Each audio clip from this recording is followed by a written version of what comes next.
Hello, my name is David Malin, and I'm the instructor for Computer Science E1, Understanding Computers and the Internet at Harvard University's Extension School.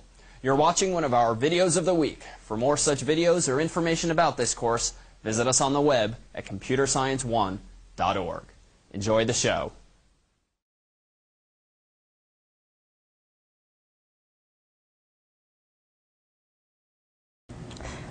Hello, my name is Eugenia Kim. I am a teaching fellow for Computer Science E1.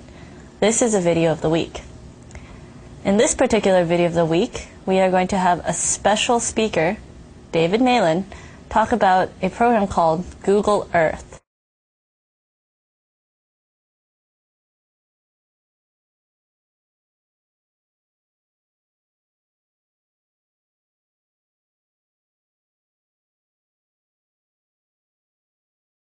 Let's turn our attention now to, again, this topic of the internet.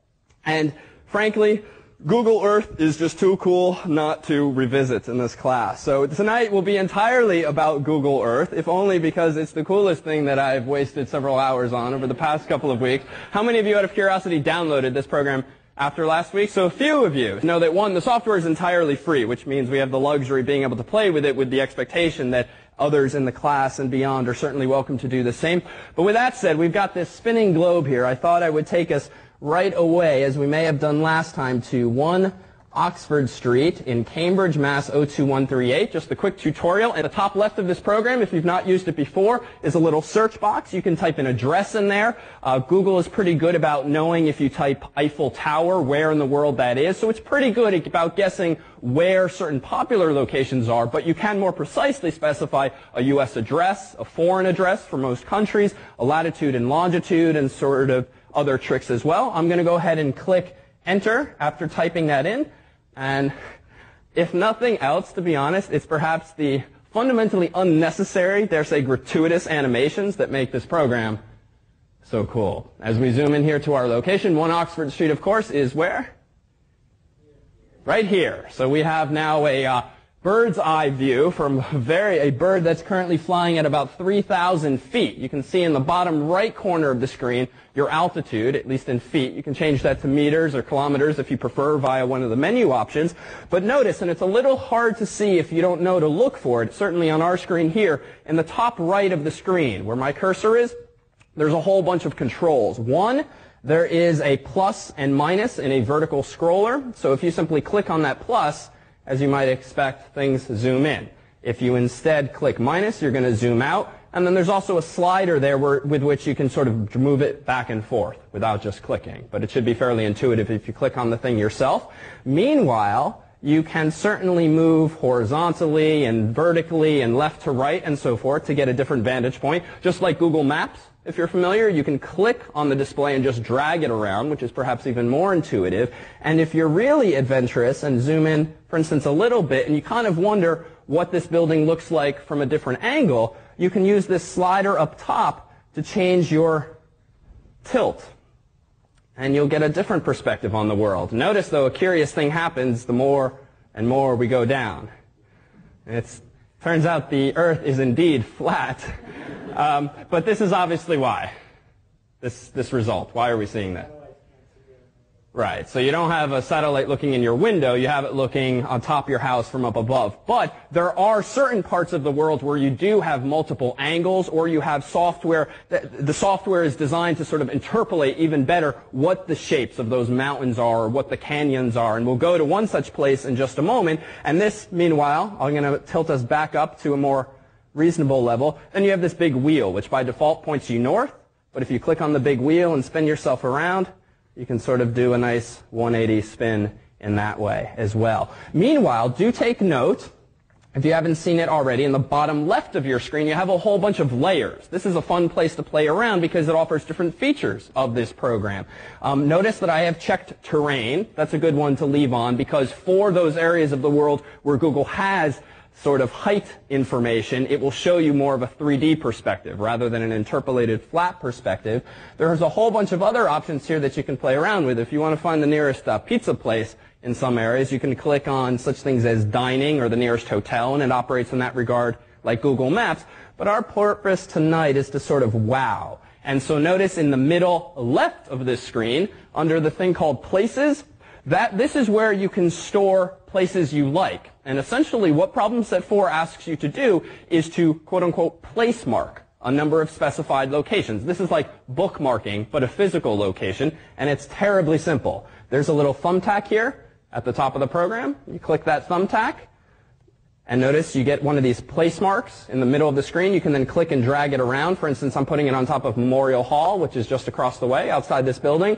And then up here you can type a name for it. So I could type Memorial Hall. It tells you already what the latitude and longitude is, if that's at all of interest. And then you can type a little description here, like where freshmen eat meals. For instance, the Annenberg Hall is inside of Memorial Hall. And then you click OK, and that's as though you've placed a bookmark of sorts into this actual world. Notice that this place mark ended up under this My Places section of the page. But it's only so much fun, if at all, listening to me talk. Why don't we take ourselves on a very brief tour, perhaps to one of these places where terrain is of interest. So notice that Google gives you by default this sightseeing folder. We created an empty folder a moment ago, but the program comes with a folder called sightseeing with a whole bunch of popular locations.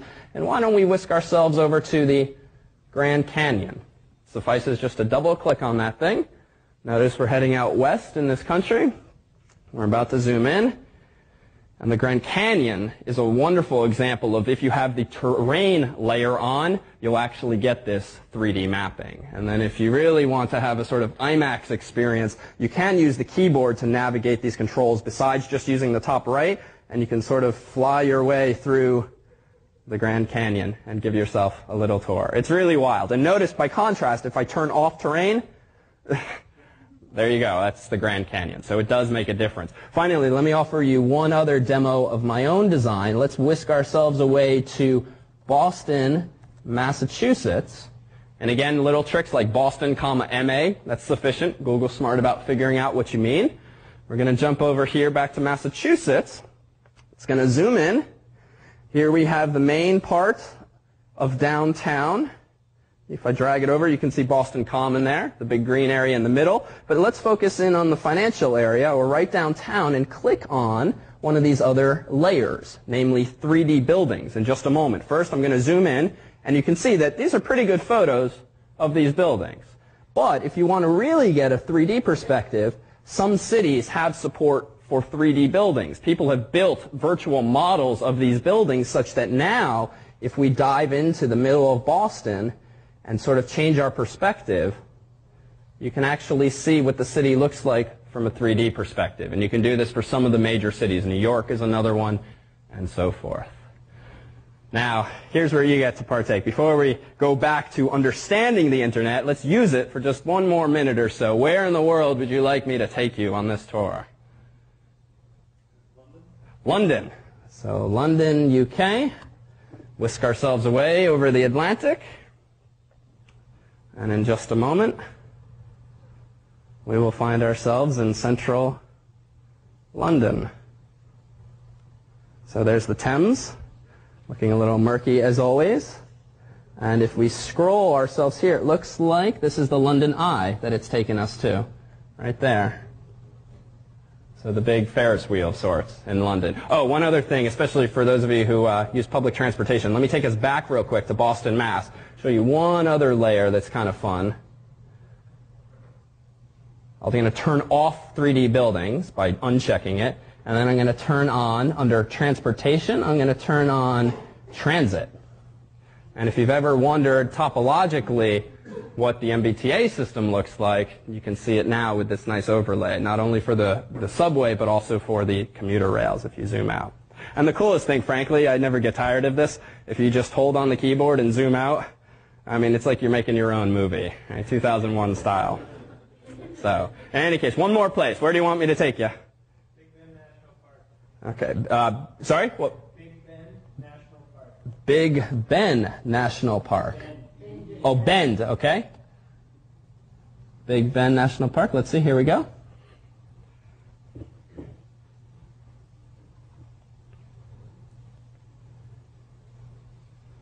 Good. Another one where terrain is nicely depicted. Here, too, I'll tilt us back on an axis You can really see the 3D there. So it's pretty wild. This has been a video of the week. Thank you for watching.